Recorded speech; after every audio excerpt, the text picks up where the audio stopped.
Hello, and welcome to Central Booking, where writers and readers are the authority. I'm your host, John Valeri. Cheerleading can be hazardous to your health. On today's episode of Central Booking, I'm talking with journalist and YA author Hayley Krischer, whose new book, The Falling Girls, explores the dark and sometimes deadly side of female friendships. High schoolers Shade and Jadis are inseparable, until Shade decides to join the cheerleading squad and everything changes. Not only does Jadis feel like she's losing her best friend, but Shade's addition to the squad begins to drive a wedge between the three Chloes, the popular girls whose shiny, superficial exteriors mask the secrets and resentments that lie beneath.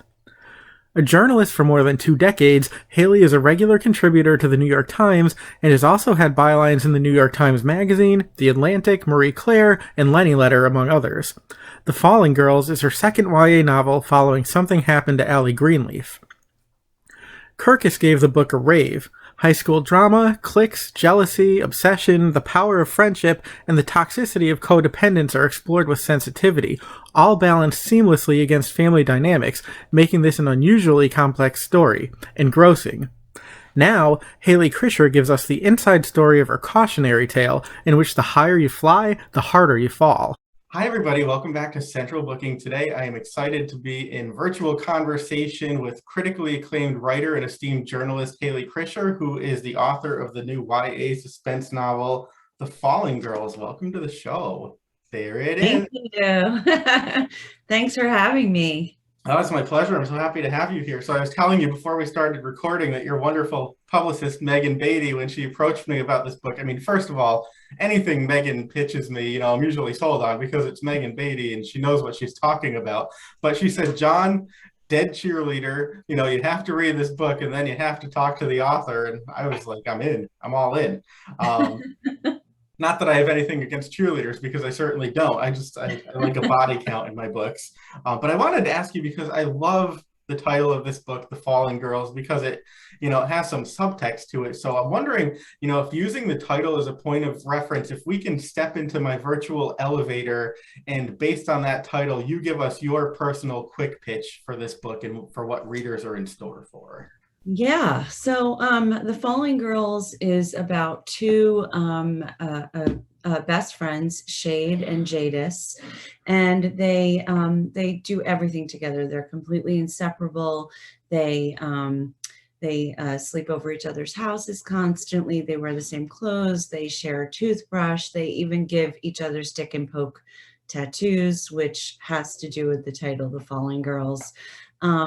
And Shade has a bit of a background in gymnastics, and so she is always dragging Jadis to cheerleading like events. And one day they're at the pep rally, and Shade realizes, it just like kind of comes over her, that she can do what they're doing, that she sees one of the girls flying up in the air, and she really wants to use her body in that powerful way and like have agency and join the cheerleading team.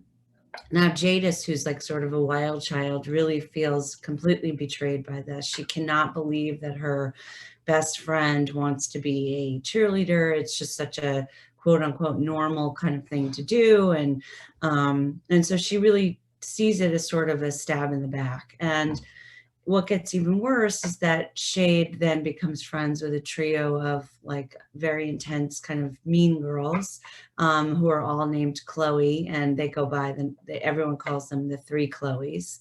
And she becomes actually really close friends with the head cheerleader, Chloe Orbach, and Jadis is just devastated by this. It's really that time in your life when, your best friends mean everything to you. And so, Shade tries to like bring tries to bring Jadis back sort of into her world and show her what things are like and come to the homecoming dance with me. And so Jadis reluctantly goes to the homecoming dance with her. And then all of a sudden, one of the cheerleaders suddenly dies. And Shade can't help but think that maybe her best friend has something to do with it. And it's sort of about like all of these very intense feelings that, girls have in high school, where their best friends are really everything to them. And The cheerleading is, and the falling girls is really sort of, very symbolic of kind of the downward spiral of Shade and Jadis's relationship. I guess this is not too much of a spoiler, but it's a little bit of a spoiler that Shade actually wants Jadis to give her a tattoo of a cheerleader. Jadis is completely, of course, again, disgusted by it. And so she says, okay, I'll give you a cheerleading tattoo. She ends up giving her a tattoo of a girl who is like falling to her death. And Shade is cannot believe it, but that's where the title comes from. So Jadis says to her, well, just look at it from the other way. And then she's flying. I mean, look at it the other way, she's flying, but from your side, she's falling. So yeah, it's so interesting because it's kind of all about subtext. And like I said, there is a lot of meaning loaded into that title. And I have to tell you too, I am so old that I was like, a stick and a poke, what the heck is that? Took me a while, and then it became very clear. You have these really cool like temporary tattoos that people are getting to correspond with the book's release. Yes, exactly. So then this is How cool is that? That is the falling girl. So Penguin did a really great job making some tattoos for me. But yeah, it's pretty creepy. But the stick and poke tattoos are just very raw tattoos that people have been doing since the Egyptian times. And kids do them. It's commonly known as like a jailhouse tattoo. It's very, very primitive. Sure. So Jadis is an artist, and she taught herself how to do it. So that's awesome. I was actually going to put one of those tattoos on today, and then I realized that people can really only see my face, and that wouldn't have stopped me, except it's the rare day that I actually have to be in public later, and that like never happens anymore. But in my spirit, I'm wearing one of those tattoos. But so I wanted to ask you, you told us about the three Chloes, and I think it's sort of a really interesting thing. I mean, female friendship, we'll get back to that in a minute, but you have these characters, they're all named Chloe, and sort of outwardly, it sort of plays with what our stereotypical idea of what a cheerleader is or might be. But then we also get glimpses, of their internal lives and the juxtaposition between how they present themselves to the world and what they're really going through. And so we see them kind of as one, and then we get to see them very distinctually. And I'm wondering if you can tell us about that. Yeah, I mean, I wanted to really play with the mean girl trope because Heather's was such a huge influence on this book and just as to me as a teenager.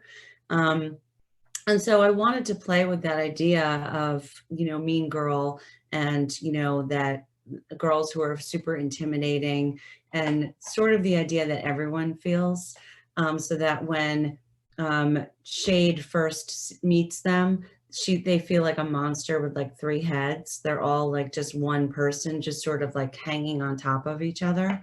But then, like that's the part that you come for, like, oh, mean girls, let me see what that's about. So I wanted to like fulfill that promise in a way, because for me, it's kind of fun. But at the same time, I also wanted to make these people real. And Shade had to be able to have her own agency and be a person that you want to follow the story into.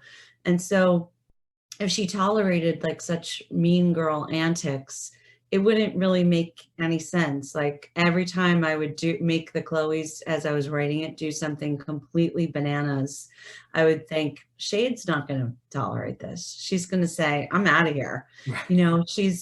She has been an outsider for her whole life with her best friend, Jadis. She doesn't need these girls to show her who she is. She's doing this because she's figuring out who she is. So I sort of had to make the girls, each real people who Shade would be like, want to know and want to question who they are and give them depth.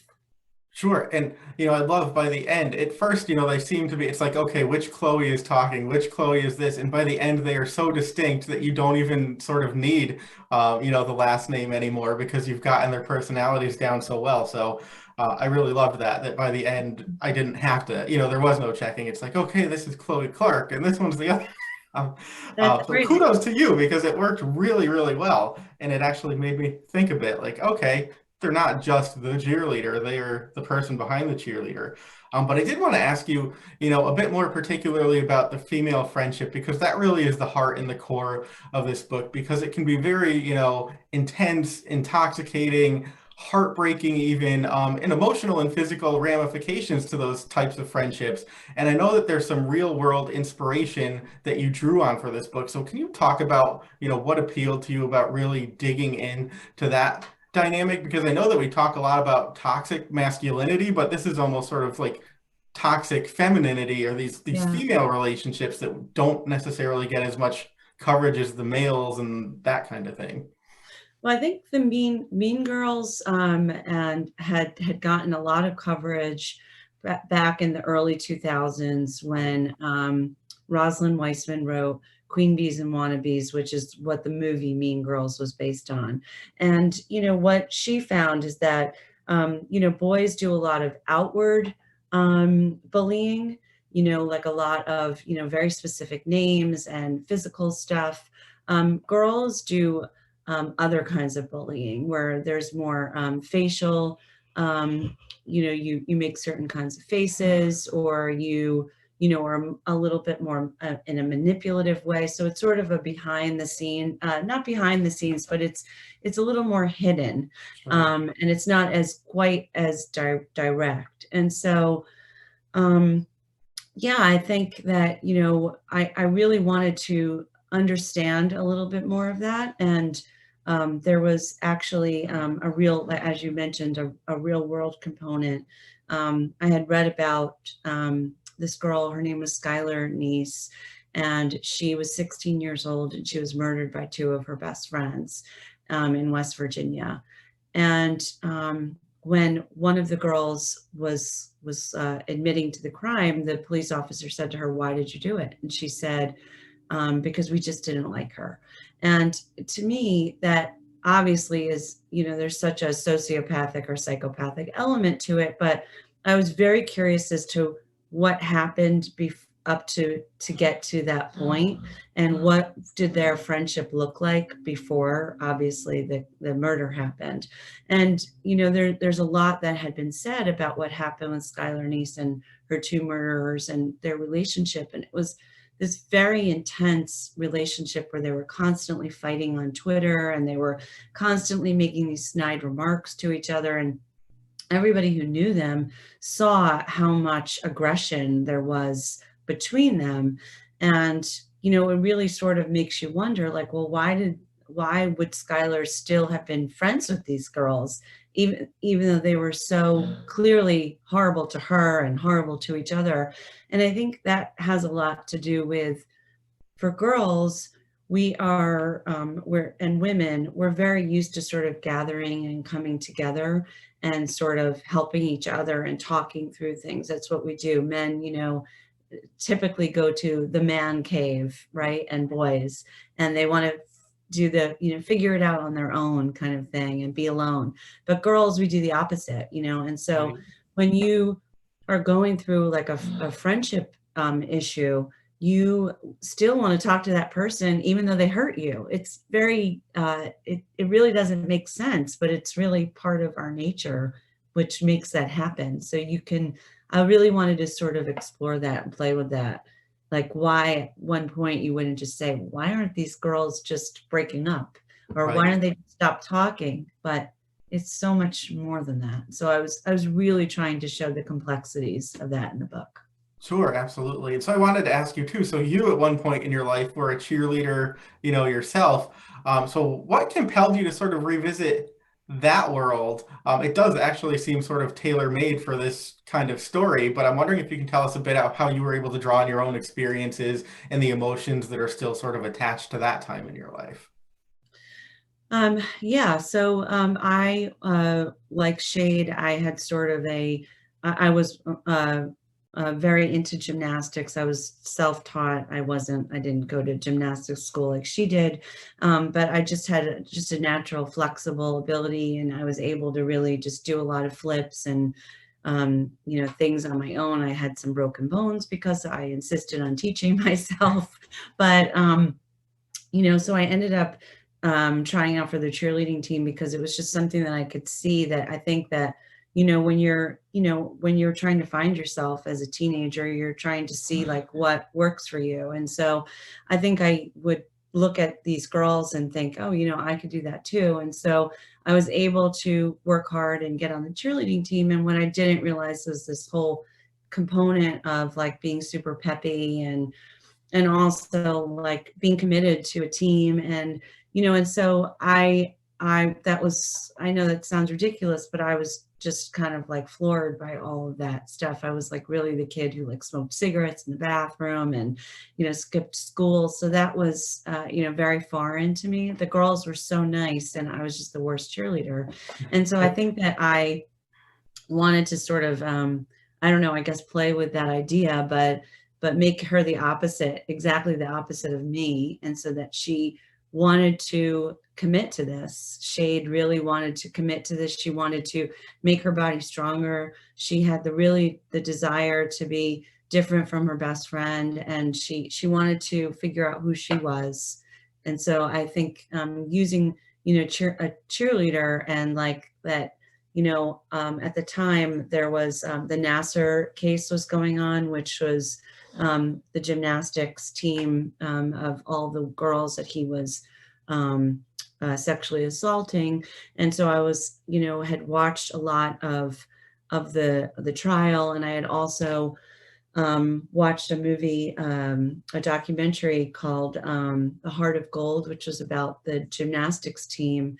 And they really talked about how their bodies as teenage girls were sort of like warriors, and that their bodies were being used as sort of a weapon because they were so strong and they were like hurling their bodies through the air. And so I wanted to show this real vulnerable side of these girls on the inside, but like that you had these super, super strong figures on the outside. Sure. And I wanted to ask you too, between your own experiences and I think your experience with the editor, a really cool thing about this book is, there's so much of the technical moves and maneuvers that you get a real feeling and respect for what cheerleaders, actually go through. So I'm wondering if you can talk about one, capturing sort of that authentic, real sense of what they are physically doing, every day. And then, how you balance that out with narrative momentum so that you have both, but you pay sort of equal attention to them, because I was really taken in by that. I mean, what do I know about cheerleaders? But I have a great respect for them, more so now after having read this book. Oh, good. Well, I was very lucky because, as you mentioned, my editor was a huge part of the technical aspect of this book, also shaping the book. But she was a cheerleader in college. And so between YouTube and like literally researching every single step and message boards of cheerleaders and, cheerleader, websites and cheerleader TikTok and Instagram, my editor was also very, very technical as far as like, no, they wouldn't land on this foot, they would land on that foot, so we got very into the technicalities of it. We both wanted cheerleaders to believe that, that this was accurate and that it was right. We didn't want any cheerleaders coming for us saying, no. You don't need that.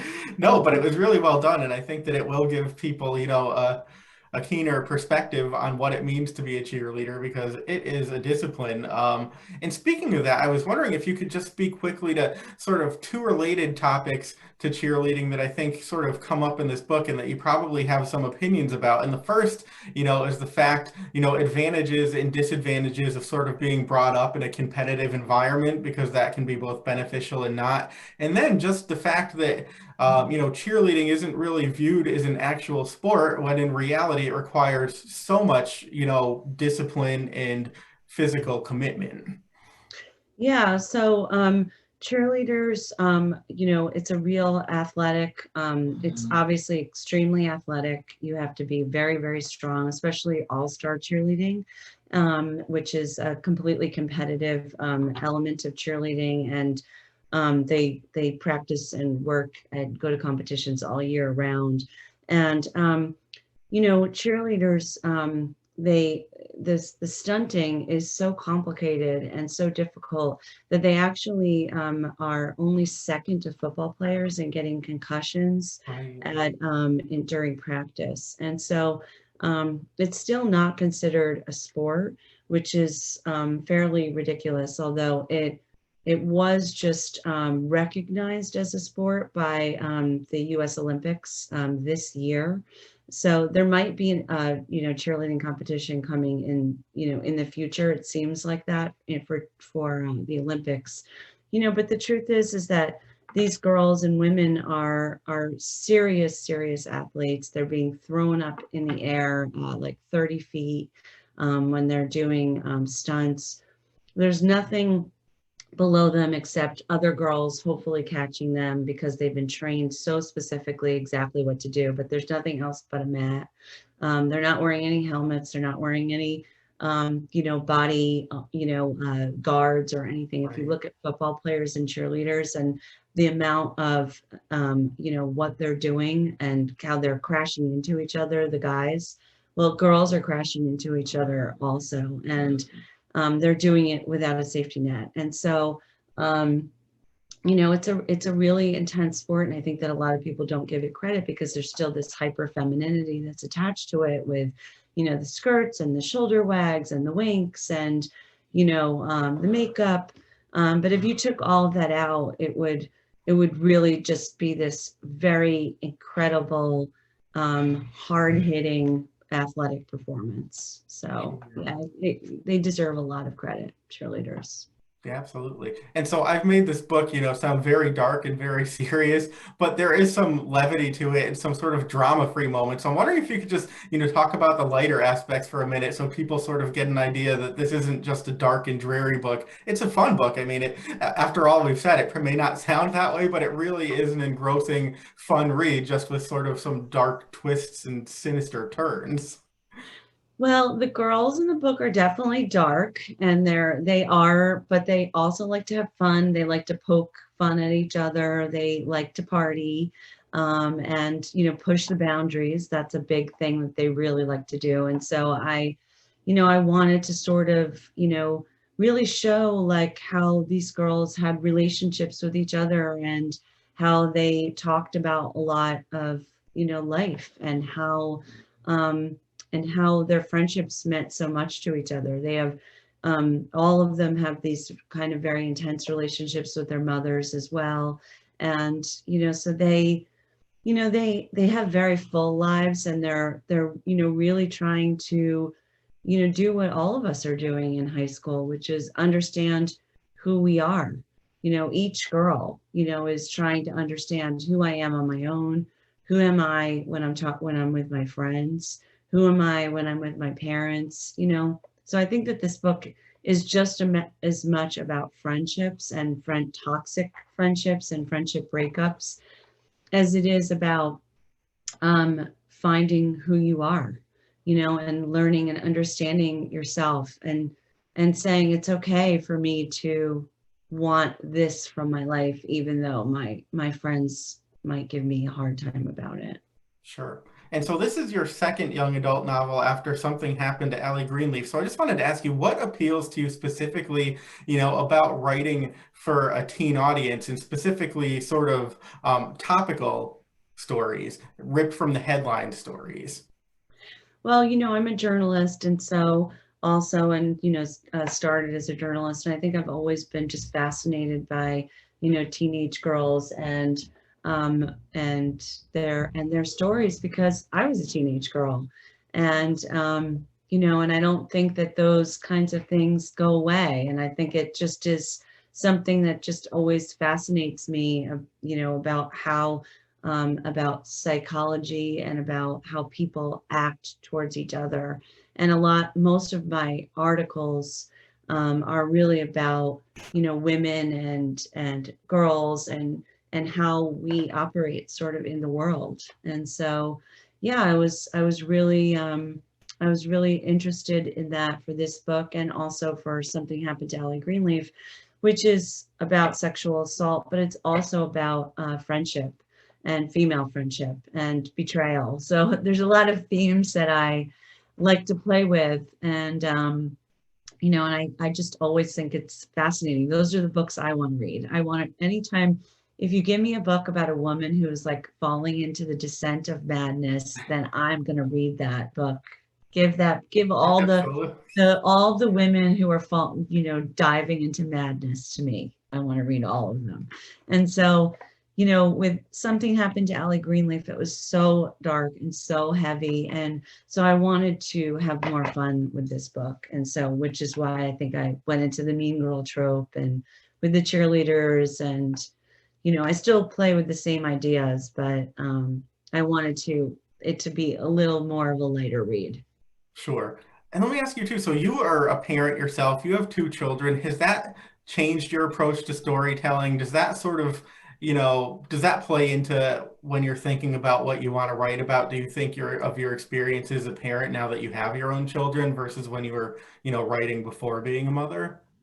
Yeah, I mean, my kids call me out on everything. And so, I really wanted to make that clear. And as much as they love me and respect me, you also are like really part of what you're supposed to do as a kid is, push your independence and, push boundaries. And so I wanted to make sure that I saw Shade and her mother have a very close relationship, but they also it's a very contentious relationship too. And Shade, gets very, very angry at her mother for being her own person. And I think, your kids often don't want you to be your own person. They want you to completely be only for them. But the truth is that mothers, and fathers, any parent, we are our own individual and also a parent. And so I wanted to definitely, examine some of that. And yes, the conversations that Shade has with her mother, they're reminiscent of some of the conversations I had with my mother, but also some of the conversations I've definitely had with my son. So, Sure. you know, um, I think they're all normal. They're in the realm of healthy and being able to, to sort of to push back on those feelings about parenting and who you are as a parent. Yeah, it's interesting because, it's you are a parent, but you are also a person. And I Yeah. think as kids, it takes us, a while sometimes to realize that, oh my gosh, you're more than this one thing. But I did want to ask you, also, if you don't mind, about your depiction of parents in your books, because you really give us the spectrum view, because there are people who have close relationships, there are people who have very distant relationships. And I think it really is a complex time where a lot of parents aren't able to be as present for their children as they might want to be, or they might not know how to relate to their children in sort of an authentic and meaningful way. So I'm wondering if you can just talk about how you bring that into your fiction, because not only, do we see the dynamic between the friends themselves, but it's also the different parental dynamics. And I think that's pretty illuminating. Well, thank you. And I think, being a parent, I'm just immersed with so many other parents that I see. And I also know that nothing is just black and white. And so I wanted to show, a, I can't help but not write parents in books, maybe because it's my experience as well. And, I have a very close relationship with both of my parents, and I had a lot of, issues with them when I was a teenager. We had a lot of strife, as close as I was with them back then as well. And so I find that fascinating. I find that all part of human psychology, and especially when you're writing about kids, you're talking about identity. And one of the things that you're doing as a kid is finding your own identity. And sometimes you have to reject who your parents are. I think most of the time you have to reject them so that you can find out who you are. And so I did that. There's a lot of parents who are not great in my books, and there are other parents who are trying to be great and they're just not perfect. But I like to write flawed characters. Nobody is perfect, not the girls, not their parents. And they all have different reasons for doing different things. But I wanted to just show that they're people, they're Sure. people with flaws. Yeah, So. and then again, you sort of hit that whole realism thing because people can relate to it. If we haven't experienced it ourselves, we've probably seen it.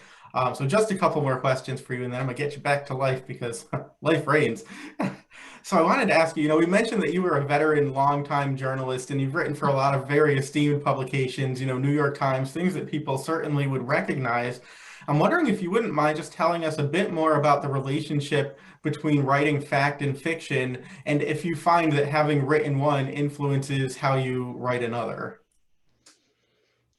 Yeah, definitely. I mean, writing characters is, um, believe it or not, it's part of writing feature work for journalistic stories, because when you're writing a feature story, you really have to understand your subject and who your subject is. And so you want to ask so many questions to really understand them and who they are, so that you can tell their story, right? Like, so that's the point of feature writing, at least for me. The way that I tackle it is I really want to understand my subject Right. and understand who they are. And so, you're doing the same thing when you're writing fiction. You're just doing it in a much bigger way, and you're starting from, and you're making things up, as opposed to not making things up, as a journalist, hopefully that you're not making things up. And so I think that they have a lot of overlap, because I use a lot of sort of real world things that have happened to people in my fiction work to bounce off of. Um, and then I ultimately am really trying to figure out who the characters are, what their motivation is, and why they're in my story. Like, what is the point of them, and why does somebody want to read about them? And you're doing the same thing as a journalist. Like, so when you're writing about a person, I just wrote this article about a very long article about cheer moms for the New York Times just a couple of weeks ago. And I interviewed a lot of different cheer moms who a lot of people didn't know about, that there are so many cheer moms who are so intense, and who are constantly driving their kids to all these different practices. And I was just fascinated by who these people are. And so I had to just really go deep in not just my understanding of them, but like, why do they want to be doing this? And then, also talking to psychologists and sociologists about how they operate in our world. And so for me, the way I write, I get very deep and psychological, as you've mentioned many times, and that, I like to really, get into the nitty gritty of it. Right. So I think that has a lot to do with my journalistic background. Sure. And you just gave me a memory. You were talking about the cheer moms, and I will never forget as a kid seeing a movie with Leslie Ann Warren. It was a TV movie where she played like the Texas cheerleader mom. Right. Wanda Holloway is her Yes. name. Yep. And I actually interviewed her daughter, Shanna Wider, for the Cheer Mom story, because she had tried to get someone to kill her daughter's cheer rival, and the cheer rival's mother as well. The plan thankfully didn't work, and she was arrested. There was, an enormous case about it, a lot of TV movies made about it. But many years later, at interviewing her daughter for this story, because I was completely also fascinated by that story. And interviewing her daughter was a really big deal for me, because I appreciated so much that she had, so much to say. She didn't even want to be a cheerleader. Her mother, was forcing her to do this because that's what her mother wanted. It wasn't what she wanted. And it just goes back to so much of identity again and who these girls are. For my book and the Fallen Girls, it's like, why do they want this? Are they doing, one of the girls is doing it because this is what her mother thinks that she should be doing. Another girl is doing it because her mother was a cheerleader. Maybe Shade is doing it because her mother is so anti-cheerleader and she's trying to go against that. So there's a lot to say about mothers and daughters and their expectations, of their kids. And I think a lot of my, that story was a huge influence and inspiration to me. Yeah. Yeah, it's interesting, and it reminds you that one, truth really can be stranger than fiction, but also there is a story and real people, behind the headlines. But I'm going to start to wind down now, but I have to, of course, ask you the crafty question. So, for people who are looking for some words of encouragement or wisdom in terms of a creative or a writing life, drawing on your own experiences, can you tell me what the best advice you ever were given has been, and also the best advice that you were never given and had to learn for yourself throughout the actual experience of the writing? Well, the first one is easier because there's two things. Write in a journal. Don't expect that you're going to remember your fantastic idea. You will definitely not remember your fantastic idea. Write it down anywhere you possibly can. And now we have no excuse because we all have phones. So you can do a voice memo. You can put it in your notes if you wake up in the middle of the night. Absolutely get that down. I promise you will definitely forget it. So that to me was an incredible advice. And I do that all the time. And I think the other advice that I probably never got was, I think, there's a lot to say for plotting a book, that I have an MFA degree in creative writing, and there's never any talk of plotting in my MFA program. There's so much talk of like crafting and, and reading and, and talking about characters and workshopping. But I think that there is really something to say for plotting out, even if you're plotting out like, 70 times, you're replotting and replotting. But I have not been able to figure out how to just write a book again by just writing it. Right. Like I need to have index cards. I need to have Scrivener, which is a fantastic writing program that kind of organizes your work. I have Post-it notes everywhere. I have numbered Post-it notes everywhere. I mean, I have an Excel spreadsheet. I just don't see how you could get your book in order otherwise. Otherwise, my first book, it took me 20 years to write, and maybe there's something, maybe that I didn't know about plotting. That's why it took me so long. Maybe it needed to take me that long. I think it probably did. But if you want to write a book faster than that, there's, people make fun of plotters, but I think it's good to be a plotter.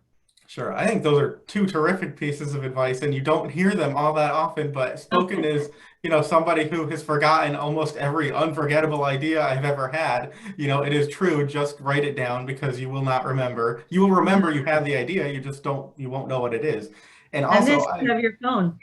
No, you have no excuse. I know it's for more than Instagram and TikTok.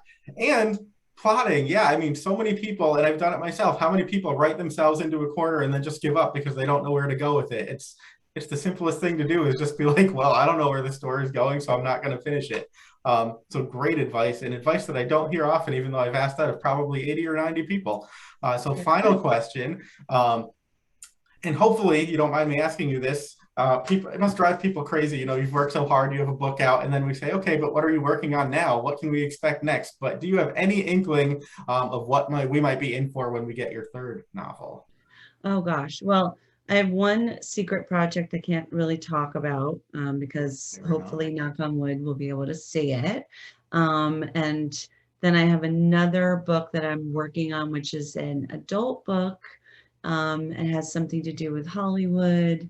And that's really sort of all I can say, and hopefully we'll sell it. Terrific. Well, best of luck to you. Thank you so much for sitting down and doing this today. And I Thank would you. encourage people, you got to go right out and get The Fallen Girls. It is a terrific, terrific read. Thank you, Hayley Krischer. There it Thank is. you. That's it for this episode of Central Booking. Thanks for watching, and be sure to subscribe to our channel so you don't miss a thing.